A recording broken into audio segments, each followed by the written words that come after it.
Alright, welcome back to the OpenBSD Technology channel. Today we are doing part 4 of the frequently asked questions, and that is going to be system management. And before we get started, just a quick neofetch. We're running OpenBSD 7.0 current, and I am using generic kernel 184. Okay. And today I'm going to use the Lynx graphical frame buffer browser.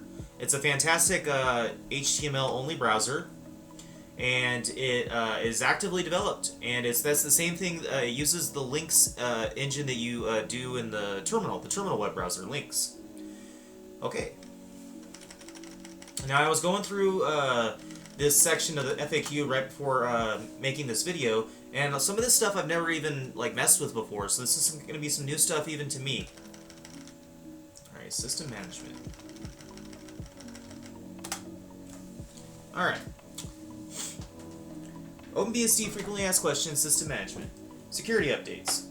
When a critical bug is found, the fix will be committed to the current tree and made available in the snapshot builds as soon as possible. It will then be backported to the two most recent OpenBSD releases in the form of errata, and details will be sent to the announced mailing list. Getting these fixes can be done in a few different ways. Apply binary patches available on AMD64, ARM64, and i386. The sysbatch utility can be used to upgrade any files in need of security or reliability fixes on a supported OpenBSD release. This is the quickest and easiest method to get the base system up to date. Update the system to stable.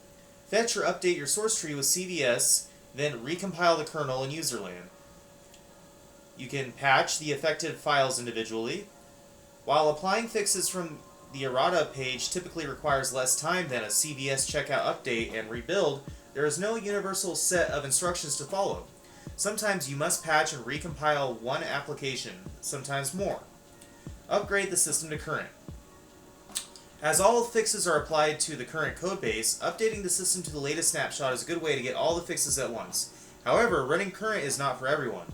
Security fixes from third-party software installed via packages are normally only backported to the most recent release. To obtain them, do one of the following. Use binary packages, available on AMD64, ARM64, i386, and SPARC64.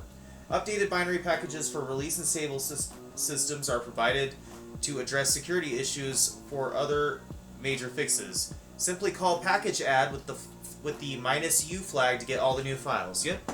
So this is really simple how you update your packages, just like this. Do as package underscore add -u for update. My super secret password. Alright, and it's going to start updating all my packages. There we go. Alright. Simply call package add with a -u flag to get the new files. Use the stable ports tree. Fetch or update your ports tree. Run the user ports infrastructure bin package outdated script to list any packages in need of rebuilding. And issue make update in the affected port directory. In some cases, existing ports will need to be uninstalled before rebuilding. Or upgrade the system to current. Binary packages for current are rebuilt on a regular basis, and these new packages will include any security fixes. To be alerted of port updates, consider the following port changes mailing list. And you can also go on a website, let's see here. You can also go on a website called OpenPorts.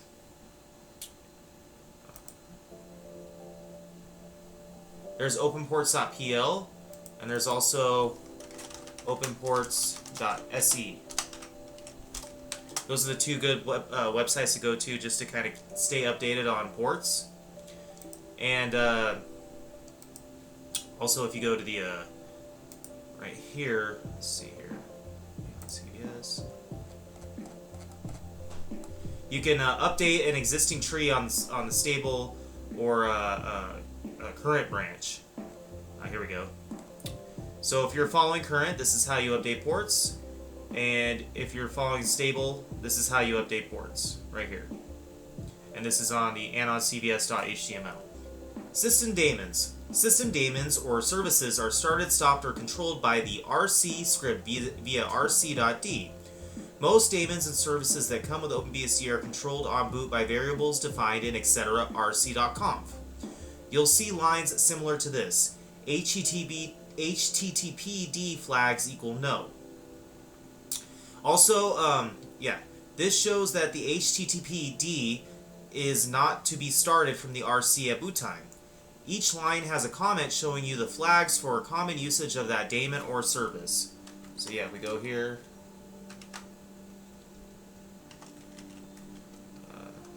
No, that's not what I want. ODC. Go. Etc. This is my rc.conf. Okay. So you don't want to edit this file. Okay. So this is just showing all the different flags not to start. If you are going to edit a custom rc.conf, you can use rc.conf.local, but you want to control that thing through rc control. And I'm going to eventually do a video about rc control. Rc control is really easy to use. It helps control OpenBSD's rc init system. And rc control. Yep, it configures and controls daemons and services. The rc control utility can enable or disable a base system service or a base system or package daemon. So generally, it's kind of like similar to like system control on Linux. You have disable, enable, start, stop, and I think if you want to check a service, it's rc control check, or you can rc control set the name of the daemon and then flags, and you can set the flags for it. Sorry, I've got a little bit of gas. So let's see here. Yep, right here it shows you. Do not alter rc.conf directly. Instead, use the rc control utility to maintain the etc. rc.conf.local file. This makes future upgrades easier as all the changes are in the one file that isn't touched during the upgrade. For example, to start the APMD daemon for CPU scaling, one might do rc control enable APMD, rc control set APMD flags -A, rc control start APMD. So really useful. OpenBSD's RC init system is really simple, and you can actually write your own script to run as a daemon, you know, when the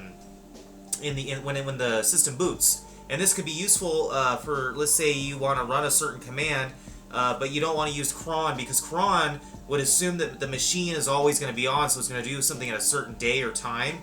And maybe it's like a laptop or something. You might only turn it on during certain times of the day. So instead, you just maybe want to run a script right at boot. You would just write a script as a daemon, and then start it with rc control and put it in the folder. Here, I'll show you. The folder is basically everything for configuring OpenBSD is in the etc. folder. Everything, and it would be in your etc.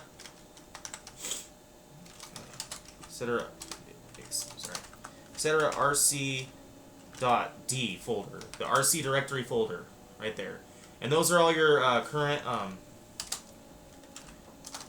let's pipe it. See, these are all your, all my RC daemons, and you can, these are basically just scripts, and you can write your own if you want, just to do something at the beginning of startup. Okay, executing commands as another user. The doas tool lets a system administrator permit certain users to run specific commands as another user.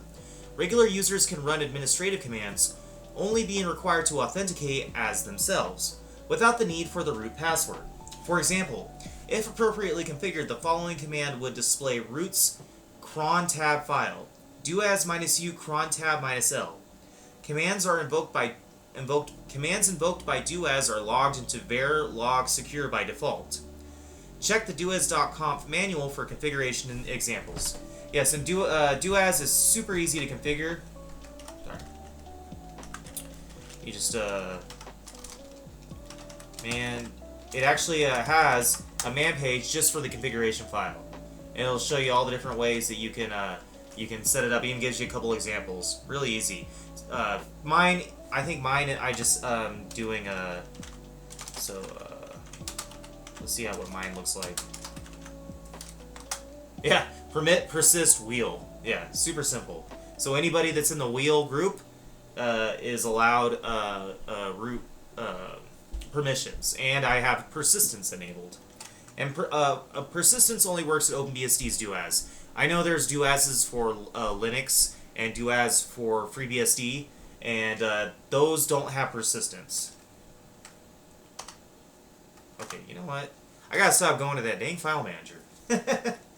It's been a long day. Yeah, but I kind of was lazy this weekend and didn't make any videos, so now I'm like feeling guilty. Like, I need to get a video done. Alright. Yeah, so commands invoked by doas are logged into the var log secure by default. OpenBSD, okay, so editing the password file. OpenBSD's main password file is located at etc master.password and is only readable by root. The pwd make database, I think it's password make database tool, generates the world readable etc password, and the password database etc pwd.db and etc spw.db from the main file. The format is described in password. So yeah, whenever I do anything with passwords in OpenBSD, I just use this program, password. It's super simple. I never really mess with that too much. Just make a nice strong password. I'm sorry. And that's all you really got to do. But you can edit it. You can look at the file and edit it that way. I would recommend just using password to change your password. Now, also what it says right here is you can always use the VIPW to edit the password file. But honestly, you can just use the password program. That's how I always do it. I don't know. I guess maybe I've been doing it wrong, but I always just do password and then the name of the user, and then it's asked for the new password.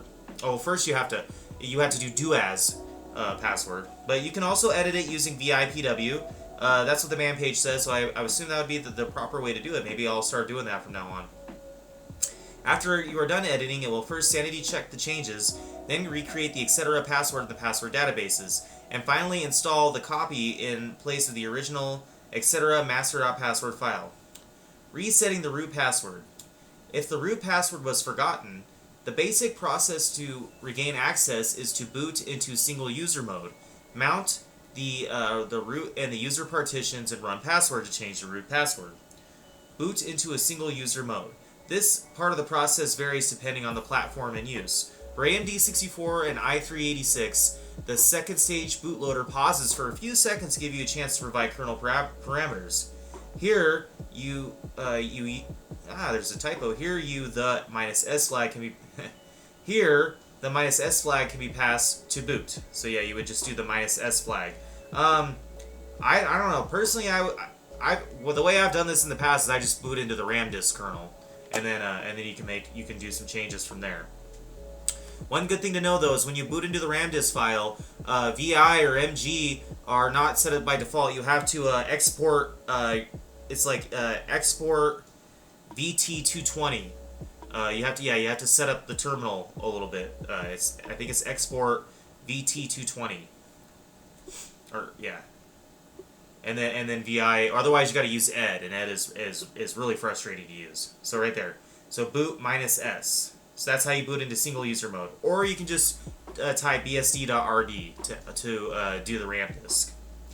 So mount the partitions. Both root and user will need to be mounted read-write. So files. So there's the commands. In case the root password was forgotten. So you're owning your own machine, I guess. Yeah, don't forget your root password. Honestly, personally, I never really log into root. Once I install the system, I create the root password is generally a little bit stronger than my user password, and I never touch it. I just use doas. So I honestly have no reason to log into root. Definitely, you don't want to log into root in TTY. I can't show you TTY because it won't record with FFmpeg. But don't run as root in TTY just for the simple reason that you can, but if you have a web browser open like Firefox or Chrome, if there is a vulnerability or an exploit that's used by an attacker in the browser, they can see and access what you're doing in TTY. And if you're logged into root on a terminal or on TTY, that attacker potentially could take control of your machine. So I just use do as, and I try to avoid using root as much as possible. That's the way that's recommended by the developers. But this is here in case you need to do this. It's always good. It's always good to know. Have this available in case there's a problem. Like I said, me personally, I like to use the RAM disk kernel whenever I have any issues. But you can also just boot into single user mode by passing boot -s. Alright, and then you use password. Boot into multi-user mode. This can be done either by pressing Ctrl-D to resume the normal boot process or by entering reboot. Clock syncing. OpenNTPD is a safe and simple NTP-compatible way to have accurate time on your computer. The NTPD daemon is enabled by default and will set the clock based on data received from the NTP peers. Once the clock is accurately set, it will be held at a high degree of accuracy using the configured time servers specified in ntpd.conf.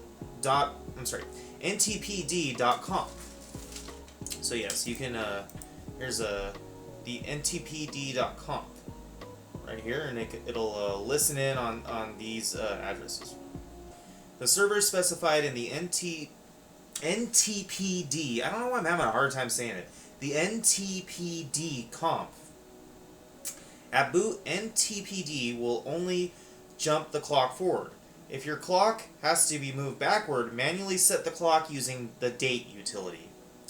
To use OpenNTPD as a server, add a listen on the asterisk line in your ntpd.conf file and restart the daemon. You can also instruct it to only listen on a specific address or interface. When you have NTPD listening, other machines may not be able to synchronize their clocks right away. This is because time information won't be served until the local clock is synced with a reasonable level of stability. Once this level is reached, a clock now synced message will appear in verilog daemon. Now, I've never messed around really with the clock or NTPD. I've never really had an issue with my clock not syncing, but I've seen this on other systems where if your clock is if your clock isn't syncing or your clock is off, then it'll cause OpenSSL to fail, and the internet, the web pages won't load. I think I had an issue with that in Void Linux once. I don't know. I've never really had an issue with the clock syncing in Openbsc, but it's good to know if I ever want to mess around with this stuff. You can always check out this ntpd.conf file, and I've used date before to set the date. Date's pretty self-explanatory. I use date to generate this right here. You can go to less.config storefez bar.sh. Here's my bar.sh. I just pass this date command to my storefez bar, and that's what gives me this nice little date and time thing. And it's also running in here too. It's kind of redundant, right? Well, at least I always know what time it is. Okay, you know what? Stop going to that dang file manager, James. Alright. Is he gonna make it through the video tonight without sounding like a dummy? Well, let's find out. Alright. Time zones. By default, OpenBSD assumes your hardware clock is set to Coordinated Universal Time, UTC, rather than local time. This can cause problems when multi-booting. Many other operating systems can be configured to do the same, which avoids this problem altogether. If having the hardware clock set to UTC is a problem, you can change the default behavior of OpenBSD via the syscontrol.conf. For example, put the following in etc. syscontrol.conf to configure OpenBSD to use a hardware clock set to US Eastern Standard Time, 5 hours behind UTC, so minus 300 minutes. So yeah, if you want to, you can set it to the hardware clock. I've never messed with this before, and the time is always accurate. Honestly, one thing I love about OpenBSD is its defaults are like the best. It has very sane defaults. I used to, and I still do, kind of mess with the defaults a lot, and I'm starting to realize that actually the defaults were better than my changes. So, for the most part, a couple things are necessary. But I was messing around with the Sound.io daemon, And I went back to its just basic defaults. I stopped messing around with all the latency and stuff. And actually, it's I was having issues with disk read write. So like when I have music playing and I'm doing something on a web browser, anytime I kind of do something that causes some read write on the SSD, it would cause my music to kind of stutter a little bit. And I was like, man, what is that? And I just went back to the basic defaults of Sound.io daemon and got rid of all my changes because I thought I was getting like a higher quality sound. And it sounds the same, and it sounds the same, and everything. The problem with the stuttering went away. So yeah. All right. So see syscontrol, the syscontrol man page for more information. Note that the hardware clock must already be running at the desired offset before booting OpenBSD. With the above configuration, or the system time will be incorrectly adjusted at boot. Normally the time zone is set during install. If you have a need to change the time zone, you can create a new symbolic link to the appropriate time zone file and user share zone info.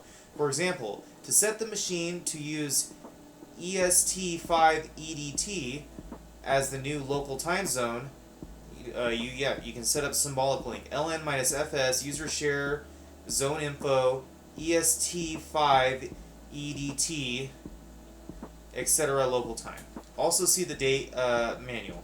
Like I said, I've never messed with this stuff. I always set it as I set my time zone in install, and then I never have to really mess with it. All right, character sets and localization. The OpenBSD base system fully supports the ASCII character set and encoding, and partially supports the UTF-8 encoding of the Unicode character set. No other encodings or character sets are supported by the base system, but ports can be used to handle them. The level of UTF-8 support and the default encoding configuration vary greatly with the program or library. To use the Unicode character set in UTF-8 encoding wherever supported, set the LC_C type environment variable to the value ENUS UTF-8. I remember always having to set this when I install Arch Linux. Now I know a lot of my viewers are living in other countries across the world. Some of you guys use different character sets and localizations. I live in the United States, so I never have to mess with this stuff because I know OpenBSD is developed out of Canada. But yeah, this would be useful if you need to set up like Latin characters or all the like for Russian and stuff like that. Yeah, I've never really had to mess with that kind of stuff. I can only imagine that must be challenging. Leave a comment in the section. Just let me know, or in the comment section, if you have to set up like Mandarin characters or Russian characters, or you have the Indian and Sri Lankan languages.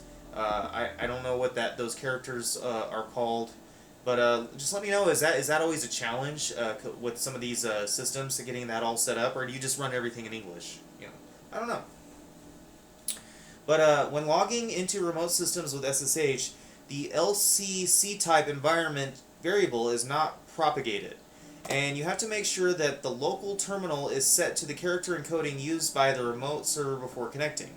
If that encoding is unknown or unsupported by OpenBSD, make sure you use the default xterm configuration and set LC_C type equals ENUS UTF-8 in the remote shell after connecting. The OpenBSD base system completely ignores all locale-related environment variables except for LCC type. Even LC all and lang only affect the character encoding. Some ports may respect other LC variables, but using them or setting LC type to any value other than C, POSIX, or ENUS UTF-8 is not recommended. Okay? So yeah, so if you're going to start messing with this stuff, just make sure you know what you're doing. Alright, using Sksk. Now this is something interesting. I was reading about this and I've never messed with this before, but this is something I want to experiment with in the future, and I'll probably do a video about it. But using Sksk. Sksk is a one-time password authentication system. It generates a sequence of one-time, single-use passwords from a user's secret passphrase along with a challenge received from the server by means of a hash function. And it uses MD5, SHA1, or RMD160. Warning. One-time password systems only protect authentication information. They do not prevent network eavesdroppers from gaining access to private information. Furthermore, if you are accessing a secure system A, it is recommended that you do this from another trusted system B to ensure nobody is gaining access to system A by logging your keystrokes or by capturing and/or forging input and output on your terminal devices. So yeah, so heed that warning. Just make sure that you're using trusted systems. Here, setting up Sksk. To start off, the directory etc. Sksk must exist. If this directory does not exist, have the superuser create it by doing skinit minus capital E. Then use skinit1 to initialize your Sksk. You will be first prompted for your login password. Then you will be asked for your Sksk secret passphrase, which must be at least 10 characters long. So this is how you would set it up. skinit password, adding Eric J with MD5, entering new secret passphrase, again the secret passphrase. Okay, so then your ID Eric J, Sksk is one-time password MD5 100 right there. So right here. So notice how the information in the last two lines right here. So notice the information in the last two lines. The program used to create your Sksk password is one-time password MD5. The sequence number is 100. And the secret key is Oshi45820. The 6 small words Hall, Bus, Jake, Ding, Hot, Hog constitute the Sksk password with the sequence number 100. To generate the Sksk password for the next login, use skinfo to find out what command to run. skinfo -v, and it'll tell you one-time password MD595 Oshi. So enter your secret passphrase. So okay, in order to generate a list of Sksk passwords, do one-time password MD5, enter secret passphrase, and then it gives you a list. Using Sksk to log in. Here's an example session of using Sksk to log in to an FTP server on localhost. To perform an Sksk login, you append Sksk with your login name. So FTP localhost, connect to the localhost. So yeah, this is something really interesting. I've never messed around with this before. This is something kind of new to me. You know, I'm definitely I want to play around with this. So so if you have used this before, this might this might be redundant. But for some new users to OpenBSD, or maybe even just people that've used OpenBSD for a long time, I've never really messed around with this before, so I definitely want to check this out. This could be useful for securing a server. I don't know if I'd want to do this on a on just kind of a daily driver like desktop PC or a laptop, but I think this would be useful for a server like a bare metal server. Well, I'll definitely want to check it out. I mean, on my server, I'm using pub keys through that generated through OpenSSH. So that's kind of how the way I always, I think is a safer way to do it than passwords is to just generate a public key pair. But I do have the SSH book by what's his name, Michael Lucas. So I'm definitely trying to learn more about SSH and. Just been kind of busy with the holidays and with work and everything. So, I got a new surprise coming up for you guys here pretty soon. That you'll be pretty excited. I'm excited for it. All right, and this last thing is directory services. Now, I looked at this and I don't know what the heck they're talking about. I've never messed with any of this stuff before. So this is talking about setting up a database kind of thing in a directory service with OpenBSD and a YP client, which stands for yellow P. I'm just gonna say you guys you can go through this yourself because I'm not gonna bore you with me reading this and having no idea what I'm talking about. So I'll just kind of quickly just go over the base things right here. OpenBSD can be used for both service and clients of databases containing user credentials, group information, and other network-related data. So yeah, this is talking about some advanced networking stuff. Yeah, this kind of goes over my pay grade. My knowledge is kind of more or less just kind of daily driving OpenBSD and using it as a home user and as a hobbyist. Maybe someday I would like to get better at this kind of advanced networking stuff. I don't really have a database or clients or containing user credentials and stuff like that.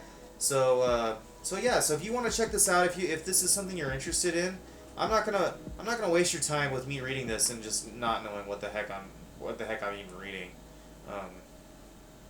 Sorry guys, sorry to disappoint. But yeah, if you're interested in the YellowP, in setting up a YellowP service or YellowP client, this is all the information on how to do it. I've never really messed around with databases or anything like that. I guess OpenBSD has the features to do it.